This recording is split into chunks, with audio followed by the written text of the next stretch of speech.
Hello everyone, good morning. આજે આપણે ધોરણ 9 પાઠ 2 કુલસ્ય આચારઃ નો અભ્યાસ કરીશું. કુલસ્ય આચારઃ આ શબ્દનો અર્થ થાય છે ગુજરાતીમાં કુળની પરંપરા. બીજો તેનો પર્યાયવાચી શબ્દ ગુજરાતીમાં થશે કુળના રીતિ રિવાજો. આ પાઠ પ્રાણી કથા ઉપર આધારિત છે. આપણા સંસ્કૃત સાહિત્યમાં પંચતંત્ર અને હિતોપદેશ આ પ્રાણી કથાઓના ગ્રંથો છે. આ પ્રાણી કથાઓની વાત પંચતંત્ર હિતોપદેશ આ એક એવું સાહિત્ય છે કે જે સમગ્ર વિશ્વમાં બેજોડ છે. આ સંસ્કૃત સાહિત્ય પંચતંત્ર અને હિતોપદેશ. પંચતંત્ર અને હિતોપદેશ એ ગ્રંથોમાં પ્રાણીઓના જીવનમાંથી મનુષ્યના જીવનમાં શું શું બોધ પ્રાપ્ત થાય, તેમાંથી શું શું પ્રેરણા મળે તેવી વાર્તાઓનો વિસ્તૃત ઉલ્લેખ કરવામાં આવેલો છે. ઘણી બધી વાર્તાઓ છે. તો આજે પણ આપણે એક પક્ષી વાર્તા ના જીવનમાં આપણને શું બોધ મળે છે, પક્ષી વાર્તામાંથી આપણને શું બોધ પ્રાપ્ત થાય છે તે આજે આપણે જોઈશું. હવે વિદ્યાર્થી મિત્રો, તમને એ પ્રશ્ન થાય કે પ્રાણીઓના અને પક્ષીઓના પણ જીવનમાં શું કુળની પરંપરા હોય છે? તો તેનો જવાબ છે હા. પ્રાણી અને પક્ષીઓના જીવનમાં પણ કુળની પરંપરા હોય છે. માત્ર ને માત્ર કુળની પરંપરા મનુષ્યોના જ જીવનમાં હોય તેવું નથી, અને મનુષ્યના જીવન માટે જ આ શબ્દ વિદિત હોય તેવું પણ નથી. પ્રાણી અને પક્ષીની સૃષ્ટિ તરફ આપણે જો દ્રષ્ટિકોણ વિધાયક રાખીએ તો તેના જીવનમાંથી પણ ઘણા બધા બોધ પ્રાપ્ત થાય છે. પ્રાણી સૃષ્ટિ અને પક્ષી સૃષ્ટિ તરફ જોવાનો દ્રષ્ટિકોણ જો માણસનો વિધાયક હોય, તે તરફ જોવાનો દ્રષ્ટિકોણ માણસનો ભાવનાત્મક હોય, જિજ્ઞાસુ હોય, તો માણસને અવશ્ય તેના જીવનમાંથી કંઈક ને કંઈક બોધ પ્રાપ્ત થાય છે. અને આ બોધ પ્રાપ્ત કરીને મનુષ્ય જીવનને ઉત્કૃષ્ટ દૈદીપ્યમાન ગુણોથી ભરપૂર માણસનું જીવન બની શકે છે. માણસનું જીવન મધુર ક્યારે બને? માણસનું જીવન ભગવાનને ગમતું ક્યારે થાય? તો કે માણસનું જીવન ભગવાનને ગમતું ત્યારે થાય કે માણસનું જીવન સદ્ગુણોથી ભરેલું હોય. અને કોઈ પણ પ્રાણી અને પક્ષીમાં કંઈક ને કંઈક ગુણો ભગવાને અવશ્ય મૂકેલા છે, પરંતુ તે ગુણોને આપણે જોવા જોઈએ. જો તેના તરફ આપણે એવો દ્રષ્ટિકોણ રાખીએ, તેના તરફ જોવાનો દ્રષ્ટિકોણ આપણો ભવ્ય હોય, ઉદાત્ત હોય, તો હરેક પ્રાણી અને પક્ષીઓમાંથી મનુષ્યને કંઈક ને કંઈક બોધ પ્રાપ્ત થાય છે. અને તે બોધ પ્રાપ્ત કરીને મનુષ્ય પોતાનું જીવન સાર્થક બનાવી શકે છે. એટલે આજે આ પાઠમાંથી જો આપણને કંઈક બોધ મળવાનો હોય તો એ બોધ મળશે કે કુળની પરંપરા માણસે માત્ર ને માત્ર નિભાવવી ન જોઈએ, પરંતુ તેને શોભાવવી પણ જોઈએ. આ આજે બોધ પ્રાપ્ત થશે. અહીં વિદ્યાર્થી મિત્રો, એક પક્ષીની વાત કરવામાં આવેલી છે, અને તે પક્ષી એટલે કે ચાતક નામનું પક્ષી છે. એ ચાતક પક્ષી દ્વારા એક બાળકનો જન્મ થાય છે. તે ચાતક બાળક છે તે હજી નાનું હોય છે ત્યારે એક દિવસ તેને બહુ પાણીની તરસ લાગે છે. આ પાણી પીવા માટે પહેલા પોતાની માતાને વાત કરે છે કે હે માં, મને બહુ પાણીની તરસ લાગી છે, હું તરસથી પીડાવ છું, તેથી હું તળાવનું પાણી પીવા માટે જાઉં છું. ત્યારે તેની માતા છે તેને ના પાડે છે અને કહે છે કે બાળક, આપણે માત્ર ને માત્ર વરસાદનું જ પાણી પીએ છીએ, તળાવનું પાણી પીતા નથી. પરંતુ તરસથી એટલું બધું પીડાતું હોવાથી આ નાનું બાળક, ચાતક બાળક, તે પોતાના માતાની આજ્ઞાની અવગણના કરીને પોતે તળાવનું પાણી પીવા જાય છે. હવે જ્યારે તળાવનું પાણી પીવા માટે જાય છે, તળાવ તરફ જાય છે, ત્યારે રસ્તામાં એક ગરીબ ખેડૂત પરિવારનું ઘર આવે છે. જ્યારે એ રસ્તામાં જતું હોય છે ત્યારે આ ખેડૂત પરિવારના ઘરની પાસે તેને તે ખેડૂત પિતા પુત્રનો સંવાદ સાંભળાય છે. એ બંને પિતા પુત્ર સંવાદ એ કરે છે કે પુત્ર પોતાના પિતાને એક વાત કરે છે. એ વાત કંઈક એવી હોય છે કે પિતાજી, આજે હું રસ્તામાં જતો હતો ત્યારે મને રસ્તામાં એક પૈસાની થેલી જોવા મળી.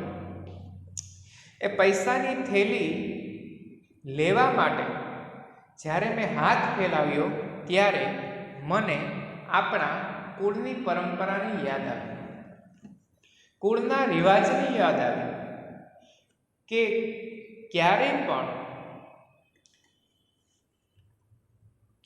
પણ કોઈનું ધન, પૈસો મારે લેવો ન જોઈએ.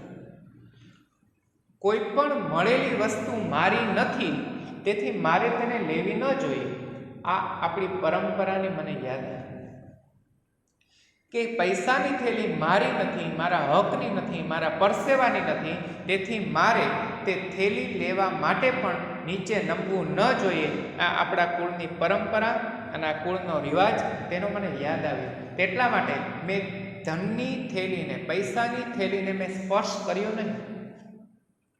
જ્યારે પુત્રની આ વાત પિતાને સંભળાવે છે ત્યારે પિતા છે તે આનંદિત થાય છે. તે ગૌરવ લે છે કે તે પોતાના પુત્રને કહે છે કે પુત્ર, તે આજે આપણા કુળની પરંપરાનું ગૌરવ વધાર્યું છે. આપણા કુળની પરંપરાને તે નિભાવી નથી, પરંતુ આપણા કુળની પરંપરાને તે શોભાવી છે. વિદ્યાર્થી મિત્રો, જ્યારે આપણે કોઈ જીવનમાં ગુણોનું પાલન કરવા જઈએ છીએ ત્યારે જ હંમેશા પરીક્ષા થાય છે. તે હંમેશા યાદ રાખવું જોઈએ. અનુકૂળ વાતા પવનો તરફ ચાલવું સહેલું છે. યાદ રાખજો, હજી બોલું છું ફરીવાર. અનુકૂળ વાતા પવનો તરફ ચાલવું સહેલું છે, પરંતુ પ્રતિકૂળ વાતા પવનો તરફ ચાલવું એ જ અઘરું છે. અને પ્રતિકૂળ વાતા પવનો તરફ ચાલીને પણ પોતાની પરંપરાને જે નિભાવે અને શોભાવે, તેને કુળની પરંપરાનું ગૌરવ વધાર્યું કહેવાય. અને હંમેશા ત્યારે જ પરીક્ષા થાય છે કે જ્યારે માણસ કોઈ સત્યના માર્ગે ચાલે છે, માણસ જ્યારે પોતાના જીવનમાં કંઈક ગુણોનું પાલન કરે છે, ત્યારે જ હંમેશા પરીક્ષા થાય છે. અને ત્યારે જ જે માણસ એ પરીક્ષા પાસ કરે છે તે જ ભગવાનને પ્રિય છે. યોમદ ભક્ત સમે પ્રિય, તે ભક્ત મને પ્રિય છે. તો આ વાત ચાતક બાળક પોતાની માતાને જ્યારે કહે છે ત્યારે એ માતા પણ આનંદ વિભોર થાય છે. અને આ ચાતક બાળક છે એ તળાવ તરફ જતું અટકી જાય છે અને તળાવનું પાણી પીતું નથી અને પોતાની માતાને વાત કરે છે કે માં, હું પણ આજે તળાવનું પાણી નહીં પીશ. જ્યારે વરસાદ આવશે ત્યારે હું વરસાદનું જ પાણી પીશ. આને કહેવાય કુળની પરંપરાને શોભાવી કહેવાય. આવું જ આપણા જીવનની અંદર જો કોઈ આપણે બોધ પ્રાપ્ત થતો હોય તો સમગ્ર માનવ જીવનના હૃદય સમ્રાટ એવા ભગવાન ખુદ આ જગતમાં માનવ તરીકે પધાર્યા એવા ભગવાન શ્રી રામચંદ્ર પોતાના જીવનમાં કુળની પરંપરા નિભાવે છે. એટલું જ નહીં, સ્વભાવે છે કે જ્યારે દશરથ રાજાએ કૈકેયીને કહેલું કે તું જ્યારે પણ મારી પાસેથી વચન માંગીશ ત્યારે તે હું વચનનું હું અવશ્ય પાલન કરીશ. અને તે વચન જ્યારે કૈકેયી દશરથ રાજા પાસે માગે છે અને દશરથ રાજાને કહે છે કે 14 વર્ષ વનવાસમાં રામ જશે અને ભરત રાજગાદી સંભાળશે અયોધ્યાની. રામ ને જ્યારે દશરથ રાજા તેના પિતાજી રામને કહે છે કે તારે 14 વર્ષ વનવાસ જવાનું છે, ત્યારે રામ હસતા મુખે પોતાના પિતાજીની વાત તે સહર્ષ સ્વીકારે છે. આ શું દર્શાવે છે? ત્યારે શું એ ઉંમર હતી કે રાજગાદી છોડી દેવી? ત્યારે શું એ ઉંમર હતી કે આવતીકાલે રાજ્યનું સિંહાસન પ્રાપ્ત થવાનું છે અને એના આગળના દિવસે જંગલમાં વનવાસમાં જવાનું છે, જંગલમાં જવાનું છે નહીં. પરંતુ અહીં વાત શેની છે? કુળની પરંપરા નિભાવવાની છે. એટલે રામના જીવનમાંથી પણ આપણને આ બોધ પ્રાપ્ત થાય છે કે કુળની પરંપરા મનુષ્યના જીવનની અંદર શોભાવી જોઈએ. વિદ્યાર્થી મિત્રો, ઘણા બધા ઘરોમાં પણ એવી ઘણી બધી પરંપરાઓ આપણે જોવા મળે છે. ઘણા બધા સમાજમાં પણ પરંપરાઓ જોવા મળે છે. તમે તેનાથી વિદિત છો. ઘણા ઘરમાં એક પરંપરા હોય છે કે સ્નાન કર્યા વગર ક્યારેય પણ મારે રસોડામાં નથી જવાનું. આ શું થયું? એક કૌટુંબિક પરંપરા થઈ. આવી ઘણી બધી પરંપરાઓ અલગ અલગ આપણે સમાજમાં પણ જોવા મળે છે. પણ ઘણી બધી પરંપરાઓ એવી છે કે માણસના જીવનમાં તે એક યશ પ્રાપ્ત કરાવે છે, માણસના જીવનમાં તે કંઈક ગૌરવ પ્રાપ્ત કરાવે છે. તો આપણે પણ આપણા પૂર્વજોની પરંપરાને એક અનુસરવી જોઈએ, તેનું આપણને ગૌરવ લાવવું જોઈએ કે અમારી પરંપરા છે. પ્રાણ જાય પણ વચન ન જાય. આ કોની પરંપરા છે? રઘુવંશની પરંપરા છે. આવી પરંપરાઓથી આજે આપણે ભગવાન શ્રી રામને નતમસ્તક થઈએ છીએ કે તેમના વચનોની કેટલી કિંમત હશે તે આપણને જોવા મળે છે અને તે વચનને અક્ષરશઃ નિભાવે છે. તો આવી પરંપરાઓ આપણી જે પૂર્વજોની ચાલી આવે છે તે પરંપરાઓને આપણે હંમેશને માટે આદર્શ માનવા જોઈએ. તે આપણા જીવનનો એક અભિન્ન ભાગ છે તેમ સમજવું જોઈએ. એટલું જ નહીં,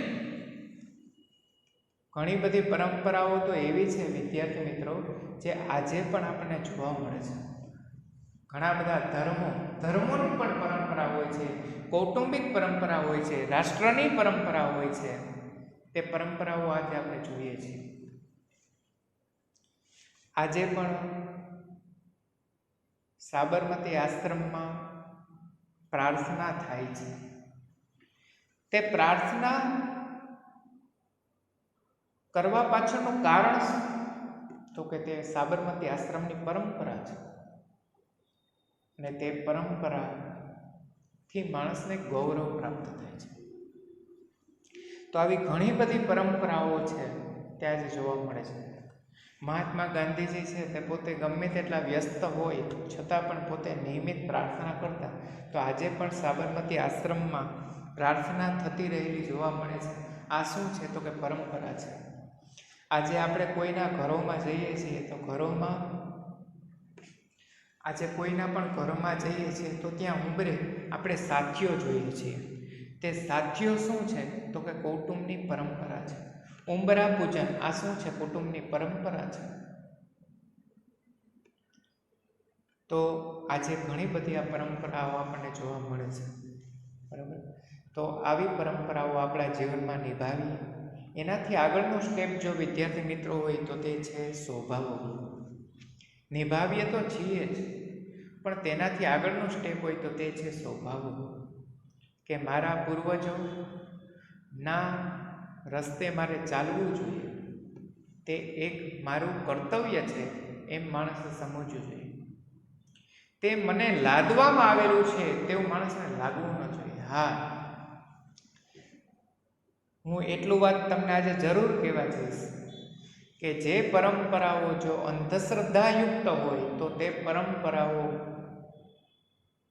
આપણે જીવનમાં ઉતારવી ન જોઈએ. તે હું તમને કહી શકું છું કે જે પરંપરાઓ માત્ર ને માત્ર અંધશ્રદ્ધા તરફ લઈ જતી હોય, જે પરંપરાઓથી સમાજને, રાષ્ટ્રને, દેશને નુકસાન તરફ લઈ જતું હોય, તે પરંપરાઓ આપણે નિભાવવી ન જોઈએ તે હું કહી શકું. પરંતુ આપણી પરંપરાઓ છે તે આદર્શ હોવી જોઈએ. આપણી પરંપરાઓ છે તે માણસના જીવનને ગૌરવ પ્રદાન કરનારી હોવી જોઈએ. તે માણસને તેના તરફ એમ થવું જોઈએ કે નહીં, આ મારી પરંપરા છે અને તે પરંપરા હું નિભાવીશ, તેને શોભાવીશ. આ માણસે તેનું કર્તવ્ય સમજીને ચાલવું જોઈએ. તો હવે પછીના નેક્સ્ટ લેક્ચરમાં આપણે તે પાઠને વિગતવાર જોઈશું. અહીં આજનો વિષય વસ્તુ છે તેને આપણે અહીં સુધી રાખીએ છીએ. Thank you for watching.